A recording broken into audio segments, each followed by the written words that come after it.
Olá, olá, galerinha do bem. Estamos de volta para mais uma aula de história, minha galerinha do nono ano. A aula de hoje é intitulada Brasil, a construção da República. Você deve lembrar que, olhando para o nosso livro didático, nós temos a realidade, tá certo, de a estudar um pouco sobre a entrada do século XX, a entrada sobre o século XX, dos acontecimentos, que nós já estudamos alguns, né? Você deve lembrar que estudamos na última aula aí os desfechos da Primeira Guerra Mundial, depois também estudamos a Revolução Russa. Então vamos ver que durante esse período da história, o que de fato estava acontecendo no Brasil, que de fato estava acontecendo no Brasil na virada do século XIX para o século XX. O Brasil, ele deixava, na verdade, de ser um país monárquico, deixava de ser um império, deixava de ser comandado por Portugal e, evidentemente, que quando o Brasil se torna um império, corta um pouco alguma coisa com Portugal, mas continua ligado a Portugal.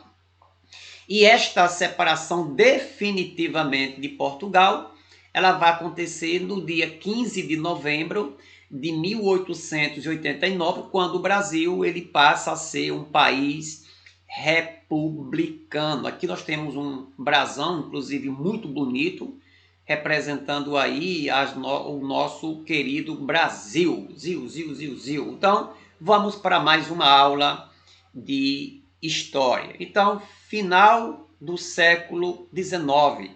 Lembrando que o Brasil estava vivendo o que nós chamamos de Segundo Império, aonde quem estava no poder era Dom Pedro II. Quando eu falo de Segundo Império, não é que foi dois impérios, mas um mesmo império, desta feita comandado por Dom Pedro II. Então, no final do século XVIII, esse regime monárquico, esse regime imperial, esse nosso período que nós passamos aí, né, desde o início aí, né, do século XIX até aquele momento, nós éramos comandados por Portugal, né? Éramos comandados por Portugal. Então, neste final de século, aí nós tivemos todo aquele período colonial, quando o Brasil foi colônia de Portugal, a partir do século XVI. Então, século XVI, século XVII, século XVIII,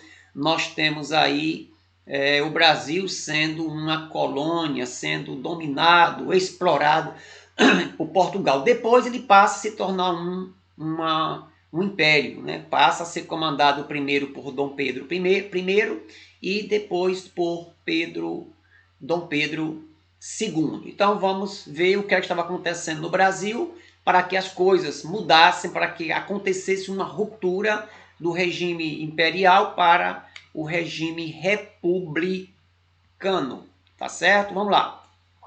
O governo de Dom Pedro II passava por uma grande crise, com muitos desgastes nas relações entre o Estado e suas bases de apoio. Então, quem era que dava apoio, quem é que dava sustentação ao Império? Nós tínhamos a ideia da atividade escravocratas, os senhores de escravos, todo aquele contexto, né, de escravidão tinha o apoio português, tinha o incentivo português, a transição o trâmite, né, dos negros da África para o Brasil, os privilégios, as regalias, né, que o sistema escravocrata ele recebia. Quando eu digo regalias, era regalias para os senhores, donos de engenho, né, para aquela estrutura econômica. O coitado do escravo não. O coitado do escravo ele clamava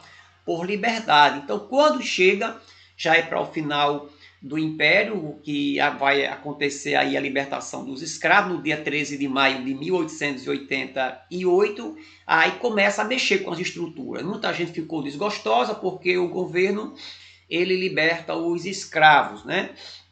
Tinha também alguns conflitos acontecendo com a Igreja Católica, envolvimento com alguns bispos, com algumas pessoas ligadas à Igreja Católica que tiveram alguns confrontos com o próprio governo, e tinha também a insatisfação dos militares que não estavam concordando com o governo de Dom Pedro II. Então você vai ter este tripé que segurava por esse tempo todinho o Império no Brasil, né? Então, quando esses três apoios, eles são, digamos assim, são saculejados, abalados, aí o Império ele entra em decadência, né?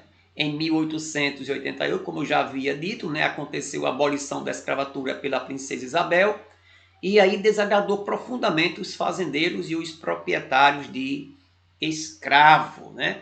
Então, nas primeiras, aí vem, né, todo esse contexto de revolta, de inquietação, não esquecendo daquelas revoltas que aconteceram, né, revoltas que eu posso dizer que publicavam, que clamavam pela liberdade do Brasil, como a Inconfidência Mineira. Então, o Brasil, o sistema imperial, ele vivia momentos difíceis. E aí, para culminar tudo, né, nas primeiras horas da manhã, no dia 15 de novembro de 1889, a tropa, sob o comando do Marechal Deodoro da Fonseca, marchou para o Ministério da Guerra, aonde se encontrou com os líderes monarquistas no dia seguinte, e a queda da monarquia estava consumada, né? Então, mas ficando logo aqui uma explicação, não sei se você notou, né, mas a origem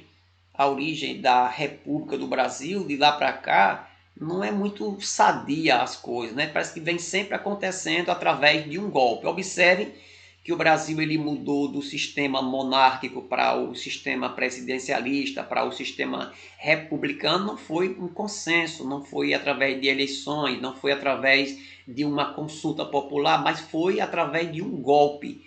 Alguém passando por cima das leis, passando por cima da soberania nacional, e daí se intitulando, digamos assim, presidente. E aí, de lá para cá, você observa que muito daquilo que acontece no Brasil, na política, reflete um pouco este período, né? Tá certo?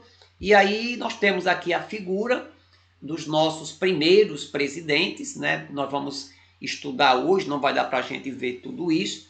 Nós vamos estudar essa primeira, chamada Primeira República Velha, né? Essa república que vai se estabelecer até o ano de 1930, quando acontece um movimento e que coloca no poder o Getúlio Vargas. Então, mas até lá, durante esse período que nós chamamos de República Velha, que começa aqui com Deodoro da Fonseca, nosso primeiro presidente, depois o governo passa para outro militar, o Marechal Floriano Peixoto, depois quebra, aí não é militar, mas aí vem o Prudente de Moraes, depois nós temos a Campos Sales, depois de Campos Sales nós vamos ter Rodrigues Alves, depois de Rodrigues Alves nós vamos ter o Afonso Pena, depois de Afonso Pena a gente vai ter, nós vamos ter Nilo Peçanha, que é esse camarada aqui,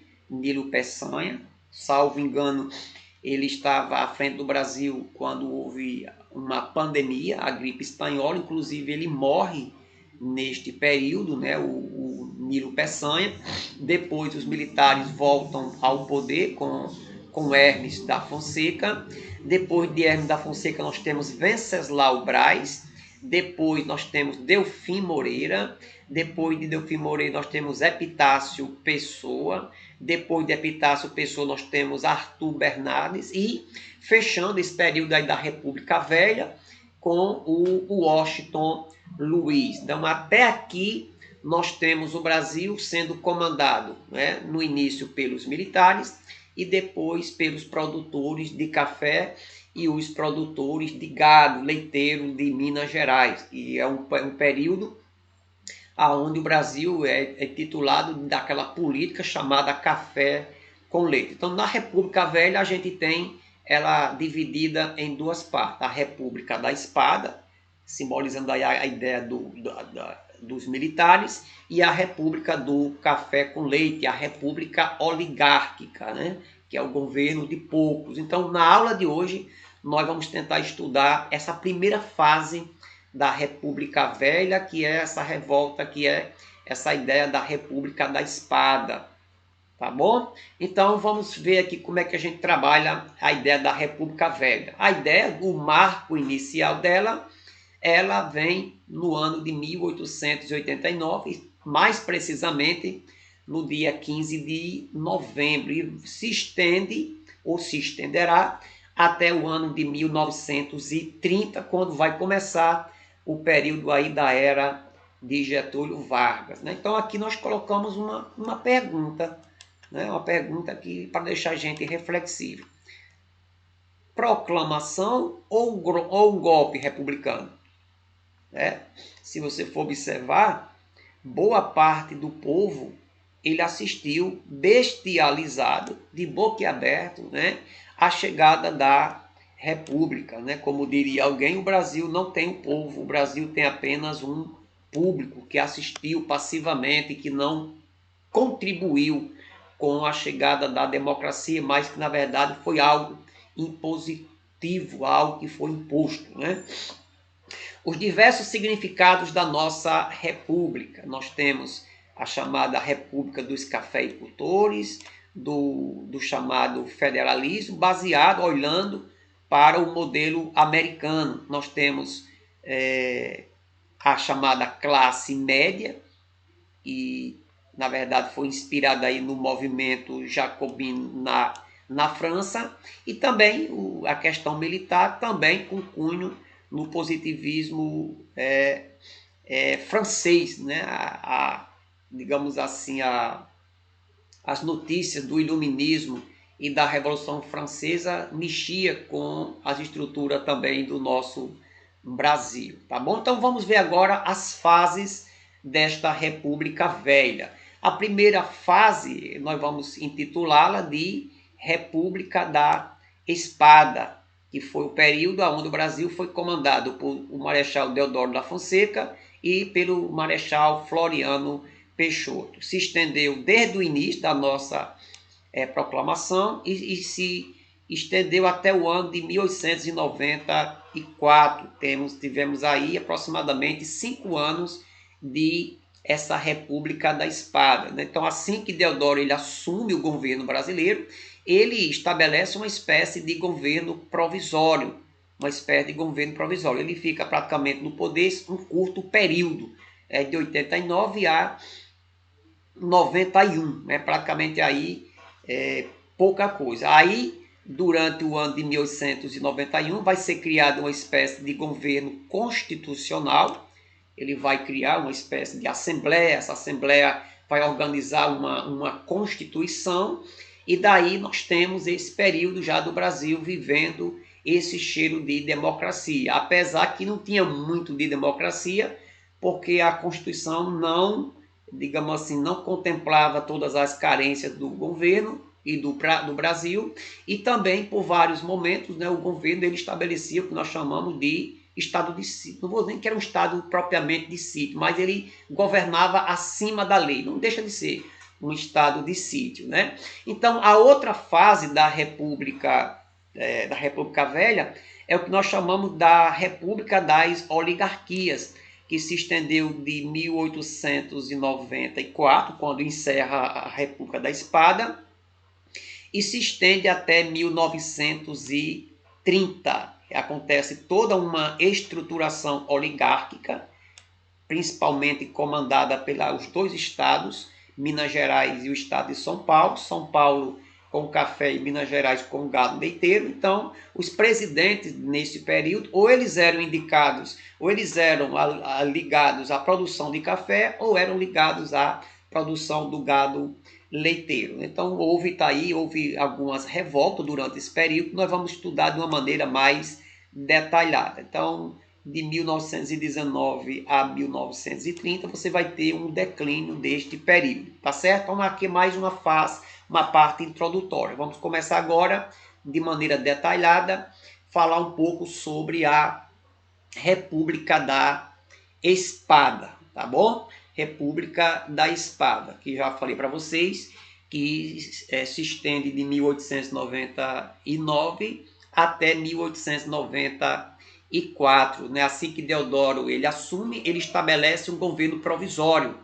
É um governo provisório, por enquanto sem lei, por enquanto ele vai organizando o Brasil, né? Então, nesse período aí, digamos assim, tinha uma pouca diferença de um ditador, porque praticamente quem dava as ordens era ele mesmo. Então, nesse período, começou a surgir as medidas, né? Por exemplo, o decreto do regime republicano e transformação das províncias em Estado. Então, pela primeira vez, as províncias brasileiras, as províncias, e, por exemplo, os estados não recebiam o nome de estado, eram províncias. Então, já no início aí da República, ele transforma as antigas províncias em estado. Ele cria o próprio sistema republicano. O Brasil ele passa definitivamente, deixa de ser uma monarquia e passa a ser um país republicano. Praticamente ele dá fim às instituições monárquicas, né, como a ideia do voto do poder moderador, que era o poder que concentrava no rei todos os poderes, né? A questão do Senado vitalício, a ideia do camarada estar lá no Senado, não ter eleição, não ter nada, e a ideia também do voto censitário e o Conselho do Estado. São coisas que identificavam a monarquia que ali ele bania, né? Então a grande naturalização e a separação entre igreja e Estado, né? Então são coisas que ele estabeleceu. Então, durante o governo provisório, antes de estar legalmente no poder, eleito, embora que tenha sido de maneira indireta, né? O governo provisório, né? Ele foi marcado pelo encilhamento. Isso aqui posso dizer que foi um plano de governo, um plano econômico desenvolvido por Rui Barbosa, um camarada que tinha uma mente muito primorosa, mas neste cargo aqui, nesta função aqui, foi um verdadeiro desastre, né? Então, o objetivo de Rui Barbosa, juntamente com o presidente, era incentivar a indústria, pagar salários melhores aos operários, né? E o método que ele usou era o seguinte, era emitir uma grande quantidade de dinheiro por parte dos bancos. Os bancos iriam investir com força e através de emissão de moeda. Então, colocar dinheiro na mão do povo, dinheiro na mão dos bancos, dinheiro na mão dos industriais. O que foi que aconteceu? Aconteceu que muitas empresas foram criadas só no papel, sem existir, só para pegar esse dinheiro, e o aumento assustador da inflação. Então, esse período foi muito conturbado, foi muito difícil até mesmo para a economia brasileira, que veio com um cheiro de mudança, mas na verdade foi arrasar o país com uma industrialização e já corrupção desde aí, tá certo? Aí veio a Constituição, a nossa primeira Constituição, a de 1891, para você não esquecer. A nossa Constituição atual, ela foi elaborada, aprovada no ano de 1988, é a nossa Constituição mais atual, vem sofrendo algumas mudanças, algumas leis são criadas, mas a nossa Constituição é do ano de 88, né? Ela foi inspirada, no caso essa de 1891, inspirada no modelo norte-americano, e aí também a ideia de uma Constituição baseada num país, numa república representativa, federativa e presidencialista, né? Então aqui mostra um modelo de funcionamento de governo, de divisão de estados, o Brasil dividido em federação, né? Hoje o Brasil ele é dividido em 26 unidades de federação, cada uma delas de maneira representativa, né? E, no caso, presidencialista, que é governada por um presidente. Divisão em 20 estados e um distrito federal, que era o antigo município neutro. Então, já de imediato, o Brasil teria 20 estados, né? E aí você pode pensar aí nos estados que você quiser, São Paulo, Rio de Janeiro, o Rio Grande do Norte, Paraíba. Você vai ver depois que estados, nesse período, estado como Tocantins não existia, o Acre não existia, Roraima, Rondônia, o Mato Grosso do Sul. Então, não sei, então o restante desses estados foram acrescidos, receberam a sua nomenclatura, a sua identificação, mudança de província para estado depois, né? Então, nesse governo também, nós tivemos a tripartição do poder. Até aqui, a gente não tinha isso. Então, neste período, já nessa Constituição, nós tínhamos o poder do Brasil sendo dividido em três estados, ou em três poderes, nós dizemos. O poder executivo, o poder legislativo e o poder judiciário. O movimento iluminista lá na Europa, alguns daqueles iluministas já pregavam isso, que os países não era para estar com o seu poder concentrado unicamente na mão do rei, mas que era preciso que o Estado fosse representativo e que tivesse esses poderes, cada um deles responsável por uma parte de administração e de funcionamento. Nesse período aí também foi estabelecida a ideia do voto aberto. Esse voto aberto não era naquele voto secreto, você dizia em quem votava, né? E era destinado apenas para os maiores, para os homens maiores de 21 anos e também que fossem alfabetizados. Nesse momento não votava mulher, não votava adolescente, não votava praticamente os pobres e não votava policial, essas questões todinhas. Então, mas nesse momento era estabelecida a ideia do voto, só que era esse voto aberto. Pastor, qual é a diferença de um voto aberto para um voto secreto? A ideia do voto secreto é que nós temos hoje. Você chega numa sessão de votação, você tem um ambiente reservado, um ambiente completamente isolado. Lá dentro você tem uma urna eletrônica e lá você vota em quem você quiser. Você não é obrigado e você também não pode fazer isso, dizer em quem você vai votar. Tá bom? Mas nesse período aí não. Para você votar, era preciso que o voto fosse aberto. Aí nós vamos ver depois, numa outra aula, a ideia do voto de cabresto. A ideia do coronelismo. O camarada ia votar e alguém ficava na janela para ver se ele tinha votado no candidato do coronel. Senão ele iria tirar as contas erradas depois. Mas isso aqui vai ser história para uma outra aula. Aí nesse mesmo contexto, né, dessa revolta, dessa República da Espada, acontece a eleição e depois a renúncia de Deodoro da Fonseca. Por várias questões, várias pressões, ele acaba renunciando o cargo, mas também não faz eleição, já passa direto para Deodoro, para o Floriano Peixoto, que vai ser motivo de disputa por causa disso. Apesar da oposição do Congresso, Deodoro ele é eleito devido à pressão dos militares, a ideia dos civis federalistas e os militares centralistas. Então, nesse momento, já tinha uma espécie de discordância ao governo de Deodoro da Fonseca, como ele estava conduzindo as coisas, com aquilo muito centralizado, sem ter a questão da participação do povo, né? Então, até mesmo aqueles que apoiaram, digamos assim, o golpe, eles já começaram a hostilizar o governo, né? O próprio Congresso criado aí já começa a hostilizar, discordando das práticas arbitrárias do nosso primeiro presidente. Deodoro decretou o fechamento do Congresso. Quando o Congresso começa a discordar dele, começa a se levantar contra ele, ele fecha o Congresso. Então, a partir de agora, acabou a lei, acabou o Congresso, acabou esse negócio de alguém estar me perturbando.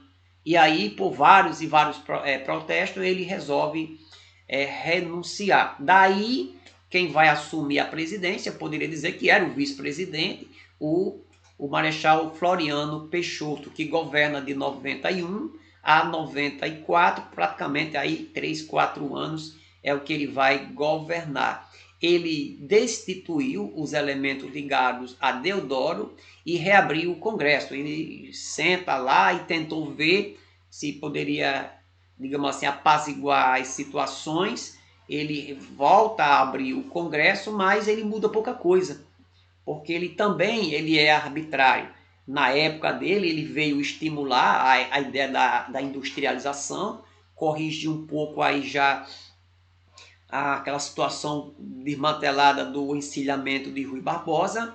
Ele facilita a ideia de crédito para as importações, para compra de fora de máquinas, e concedeu financiamento aos industriais de uma maneira mais organizada, é bem verdade. O controle da emissão monetária lhe valeu a simpatia das camadas urbanas, então teve toda aquela questão daquela emissão, daquele controle, da ideia, né, da ideia da moeda brasileira. Então isso aí veio, digamos assim, de ter a simpatia das classes urbanas, das camadas urbanas. Aí vem a questão do autoritarismo, né, que foi muito acusado em Deodoro da Fonseca e também não ficou muito diferente de Deodoro de Floriano Peixoto. Inclusive foi até chamado de Marechal de Ferro, porque dizia que ele estava dando continuidade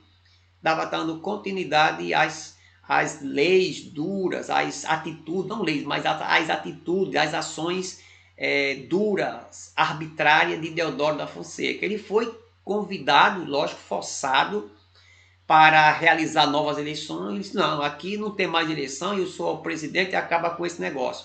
Aí durante esse período aí nós temos as revoltas, o Manifesto dos 13 Generais, que é a chamada Revolta da Armada, e também tivemos a Revolta Federalista. Então durante esse período da República da Espada, nós tivemos essas duas grandes revoltas. Tivemos outras revoltas, mas que aconteceram durante o período já da República Velha, mais o período das chamadas oligarquias, tá certo? Vamos ver um pouquinho dessas duas revoltas durante o governo da Espada, né, da República da Espada. A Revolta Federalista, ela aconteceu de 1893 e se estendeu até o ano de 1895. Você vai observar que vai até ultrapassar o governo do Floriano Peixoto, né? Aconteceu lá pelo Rio Grande do Sul, aonde acontecia uma disputa política naquela região. O grupo que recebeu a oposição do governo e foi o dos liberais, que defendiam a implantação de um parlamento no Brasil. Então, a República, ou melhor, a Revolução Federalista, espalhou-se, além de se espalhar no Rio Grande do Sul, se espalhou por Santa Catarina e chegou até o estado do Paraná. Resultou, infelizmente, na morte de 10 mil pessoas, com a vitória do grupo, né, ligado ao governo, aos federalistas. O governo, quando ficou sabendo desse movimento e sabia que era por causa deles também, eles fizeram investimentos, né, e aí compraram equipamentos bélicos e arrasaram com os opositores, né? Naquele período você tinha, nós vamos ver aqui de uma maneira mais detalhada, esses grupos opositores que participaram dessa revolta federalista, né? Ou essa revolta mais uma vez aconteceu de 93 a 95, a proclamação da República e a renúncia forçada de Deodoro da Fonseca. Então nesse período aí foi que se levanta esse movimento, a insatisfação com as medidas tomadas pelo governo. Foi a razão do qual esse movimento se levanta. No dia 2 de fevereiro de 1893, esta revolta ela começa, essa revolta federalista lá no Rio Grande do Sul. Dois grupos participaram, os Maragatos, que é o Partido Federalista, e os Pica-Paus, que é o ligado ao Castilhistas, né? Então, os Maragatos saíram vencedores desse período, que apoiavam recebiam o apoio do presidente, né? Então, os Maragatos foram apoiados por Custódio de Melo, a revolta da Armada e a cidade de Desterro. Inclusive, essa cidade de Desterro, ela passa a ser chamada depois de Florianópolis, então mostrando também nesse período aí a ideia de um governo provisório. Desentendimentos entre líderes da Armada e os dos federalistas, acontece essa revolta, acontece um embate naval, o chamado encoraçado de Aquidabã, Aí houve um acordo de paz, Desterro vira Florianópolis. Então houve esse grande movimento, né, que foi, de uma certa forma, acabado, controlado pelas forças do governo. A outra revolta, a que nós temos, é a revolta armada, ou a revolta da Armada, que na verdade alguns estudiosos dividem, diz que teve duas revoltas armadas, a primeira parte e também a segunda parte. Aconteceu no estado do Rio de Janeiro, foi uma rebelião realizada pela Marinha. Ela era chamada da Armada porque a Armada era o mesmo nome da Marinha, né? Era, dizia, ó, Armada, então se referia à Marinha. Então daí que se deu o nome. Então foi mais um movimento levantado pela Marinha contra o governo, né? A rebelião tem início com o fechamento do Congresso pelo presidente Deodoro da Fonseca, ainda, né, no nosso primeiro presidente, em 3 de novembro de 1891 e termina no governo de Floriano em abril de 94. É tanto que alguns dos perdedores aqui deste movimento fogem e vão apoiar a outra revolta que estava acontecendo lá no Rio Grande do Sul, tá bom? Por isso, o conflito ele é dividido em dois momentos.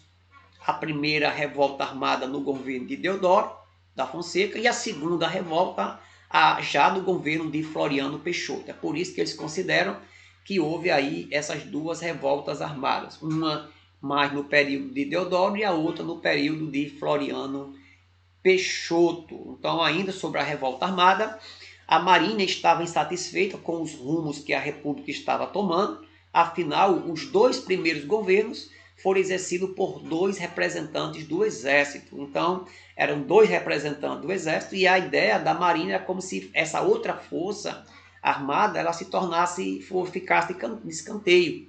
Né? Deodoro da Fonseca e Floriano Peixoto não por acaso que este período é chamado de República da Espada. Então, se o Brasil tinha essas forças armadas, tinha esses grupos, mas parece que o exército era mais cheiroso.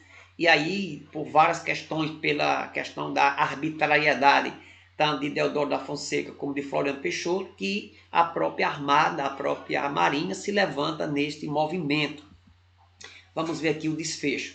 Tradicionalmente, a Marinha era uma arma ligada à monarquia. Então, já no período monárquico, a Armada ela era mais ligada ao governo. E não havia participação nem apoiado o golpe da República de 15 de novembro. Então, a monarquia, a Armada, a Marinha não tinha apoiado o Exército nesse golpe que houve aí no dia 15 de novembro. Por isso, né, ensinavam ou ansiavam, melhor dizendo, pela saída de Floriano e a entrada do almirante Custódio de Melo, que pertencia ou que pretendia se candidatar a presidente. Então, alguém ligado à Armada, esse camarada aí, o almirante, né, o Custódio de Melo, pretendia se candidatar a presidente, aí não teve jeito, né? Então, aí assim a revolta ela é declarada e liderada, né, por Saldanha da Gama e Custódio de Melo, entre outros oficiais da Marinha. Então eram os homens fortes da Marinha que encabeçaram este movimento. Aí vamos ver. Então o objetivo da revolta armada o principal objetivo era forçar o presidente Deodoro da Fonseca a reabrir o Congresso, que ele tinha fechado, e a terminar com o estado de sítio. Você não pode, presidente, governar passando por cima das leis sem estar subordinado a um Congresso. Então a primeira revolta armada foi logo direta contra o governo de Deodoro da Fonseca. Também queriam igualar os direitos e salário do Exército e da Marinha e aumentar o protagonismo desta armada no governo. Tinha também essa ideia de que o Exército era mais privilegiado. Outra questão, já a segunda revolta armada, que vocês lembram que já foi durante o período de Floriano Peixoto, foi uma violenta, ela foi combatida violentamente por Floriano Peixoto, que durante a revolta federalista, que ocorria no sul do país, na mesma época. Os líderes de ambas as revoltas entraram em contato e buscaram se unir. Então, essa segunda revolta da Armada, ela lutava contra a violenta repressão de Floriano Peixoto, né? Que durante essa revolta federalista, né? Que ocorreu lá no sul do Brasil, na mesma época. Então, mas as duas revoltas elas foram contornadas pelo governo. A primeira, mais uma vez, essa revolta armada ela ocorreu em resposta, que aqui é as causas, né? Em resposta ao fechamento do Congresso e ao estado de sítio, que eu já falei. Liderado pelo almirante Custódio de Melo, ministro da Marinha, o levante teve início em 1891. Os navios de guerra ancorados no Rio de Janeiro foram tomados pelos rebeldes e passaram a patrulhar a Baía da Guanabara, lançando bombas contra a então capital da República. Então o movimento foi deflagrado, aonde esses revoltosos pegaram os navios, né, e saíram, tomaram conta de maneira arbitrária também, e saíram bombardeando onde hoje fica ali a Baía da... Onde hoje não, sempre houve ali a Baía da Guanabara. Então, mas foi naquela região onde eles fizeram aquele levante. As fortalezas que defendiam a Baía da Guanabara, porém, permaneceram leais ao governo e as lutas foram intensas. Então, aqueles grupos ali, aquelas fortalezas que existiam no Rio ali, elas continuaram ligadas ao governo, apoiando o governo. Então ali houve confrontos violentos, né? Com o resultado, os revoltosos conseguiram a renúncia do presidente, né? Houve essas movimentações todas. Deodoro ele renuncia, né? E em 23 de novembro de 1891, mas aí não para, né? Aí surge a segunda revolta armada, que surge com a insatisfação da classe oligárquica, que é a classe ligada aos plantadores de café e aos criadores de gado, né? Que se levantaram contra o governo de Floriano Peixoto. O contexto constitucional afirmava que se o presidente não havia cumprido 2 anos, né, de mandato, novas eleições deveriam ser convocadas. Ora, Deodoro havia permanecido apenas 9 meses. Então, as dificuldades e as inquietações do povo era porque, pela lei, dizia que se o presidente não tivesse governado pelo menos 2 anos completos, era necessário, era preciso ser realizadas novas eleições caso o primeiro saísse, caso aquele presidente saísse. E Floriano Peixoto não observou isso e ficou no poder, né?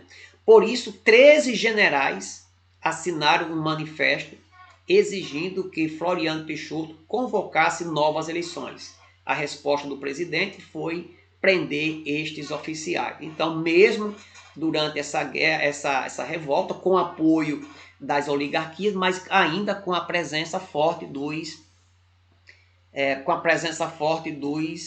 generais, né, das forças armadas ainda. Igualmente, a Marinha se articulou, apreendendo os navios de guerra da Baía da Guanabara. Os principais líderes eram os almirantes Luiz Felipe de Saldanha da Gama e Custódio José de Melo, que atacaram o Rio de Janeiro e a cidade de Niterói, reprimidos, melhor dizendo, pelo exército. Alguns rebeldes se juntaram com a revolta federalista que ocorria no sul do país. Diante dos bombardeios, a população abandonou o Rio de Janeiro e a capital do país foi transferida para a cidade de Petrópolis temporariamente. Então, com aquele furdunço todo, a capital do Brasil passa algum tempo na cidade de Petrópolis. Então, se você não sabe, a primeira capital do Brasil foi Salvador, a segunda foi o Rio de Janeiro, Petrópolis foi um período, só para depois a nossa capital marchar para o lado de Brasília, né? Aqui nós temos a nossa atividade, né?